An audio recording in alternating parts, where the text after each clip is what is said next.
And the Bollinger Band squeeze is on in the NYA.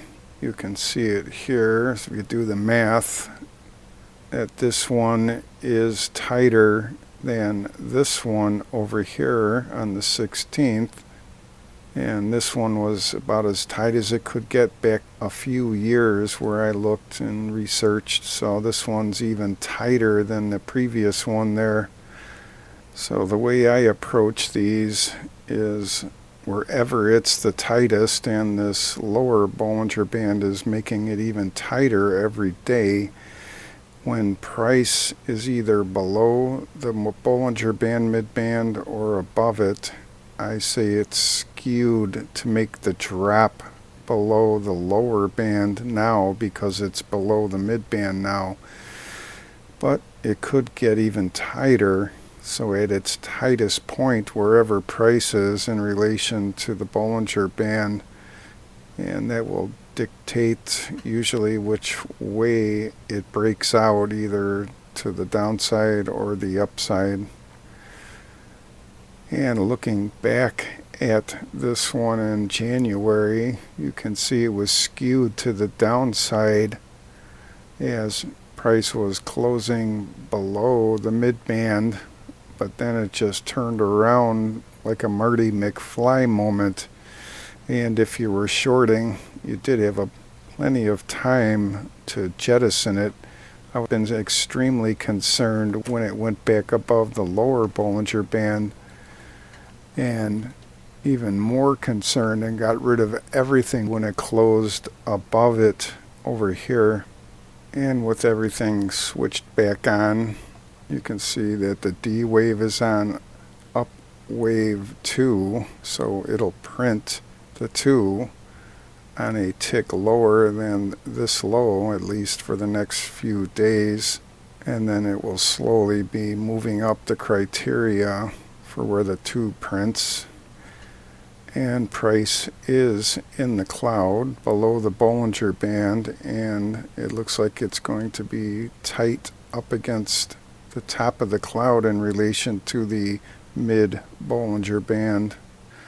And looking at the cloud isolated, the conversion line and current price is below the baseline, so the baseline should be pretty good resistance. Looks like it closed just about right underneath it by 1 point, so it is trying to get up above it, but there should be support at the conversion line below it, and then the baseline 26 bars back is at 17,882.60 for Monday, and then the next day it gets closer to that conversion line, 17,905.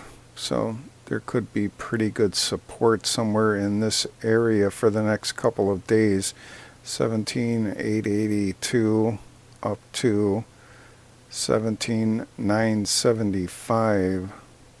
And things are a lot different here in the NYA than the S&P 500, which is becoming so cliche when you hear new all-time high. So we're going to switch over to the NYA and pay attention to this. I have a new big board made up for it, and that will debut Monday. You can see in the NYA that a buy TDST printed on this downdraft, where it printed the 9 end count for buy setup, and then the perfection arrows happened over here on the June 14th, so several days later, but nonetheless did print the perfection arrows, and that's a pretty good indication of some upside, and there certainly was. Now, will it be able to break out or not? And then the other way, there is a sell TDST at this level here from the 9 end count up here. It's kind of covered with all the bands, but back here on the 16th, a perfected 9 cell setup end count, and that gave the TDST right here. So there's a buy TDST and a sell TDST. So this is right away more interesting than the S&P 500, so we'll monitor this for a while.